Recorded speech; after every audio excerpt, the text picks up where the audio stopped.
सत्संग में आने से जीव को पता चलता है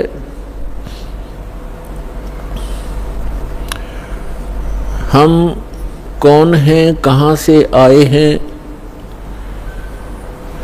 यहाँ ये मरने और जीने की व्यवस्था किस कारण से बनी हुई है। इस बात को प्रत्येक प्राणी महसूस करता है। जन्म हुआ अच्छी बात, परिवार हो गया बहुत ही अच्छी बात, पुत्र पुत्री हुए, संपत्ति कोठी बनी, बस क्या कहने, और फिर मृत्यु। ये मृत्यु वाली बात है, ये खटकती है। अब ये मृत्यु जो होती है ये एकदम विपरीत स्थिति है। सारा जीवन संतान के पोषण में, संपत्ति के जोड़ने में, कोठी और महल बनाने में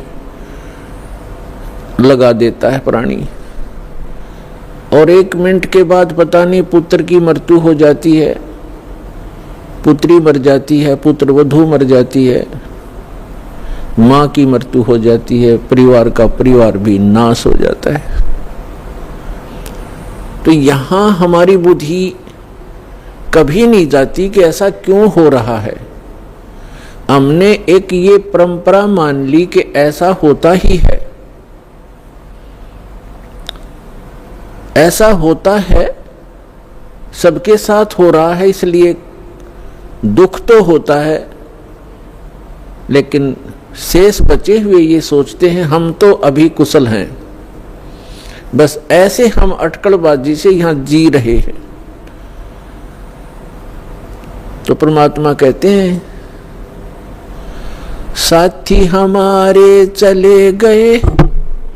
हमें समझाने के लिए परमात्मा अपने ऊपर ही उदाहरण दे रहे हैं। कबीर परमात्मा जी, ये हमारे पिता हैं।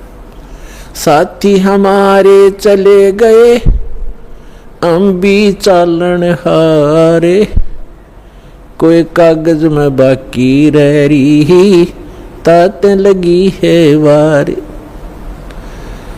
कोई कागज में बाकी है, कोई श्वास शेष हैं आपके, इसलिए देर लगी हुई है आपको।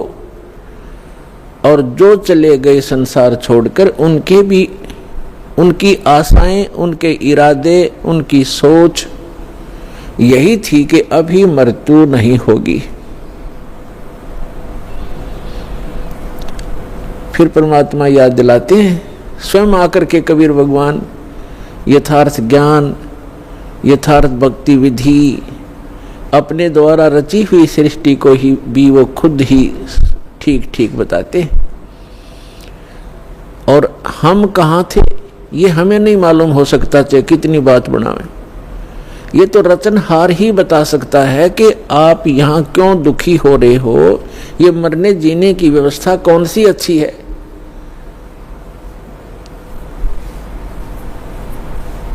इस बात को सभी मानते हैं कि अच्छी नहीं है।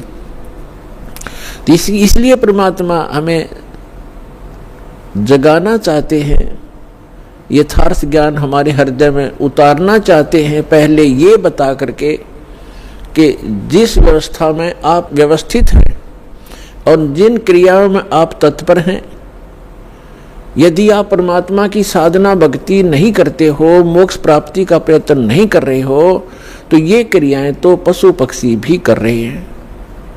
तो मानव शरीर की क्या आवश्यकता थी, जिसमें परमात्मा ने अच्छी सोच दी है, बुद्धि दी है, और समय पर गर्मी सर्दी प्राकृतिक आपदाओं से बचने की व्यवस्था भी हम कर सकते हैं। जैसे गर्मी से बचने के लिए कोई झोंपड़ी महल मकान बना सकते हैं, इतनी बुद्धि भगवान ने दी है। समय पर आहार करने के लिए हम पूर्व संग्रह कर लेते हैं,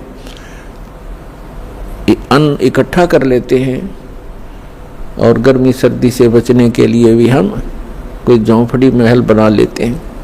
इसका उद्देश्य क्या है?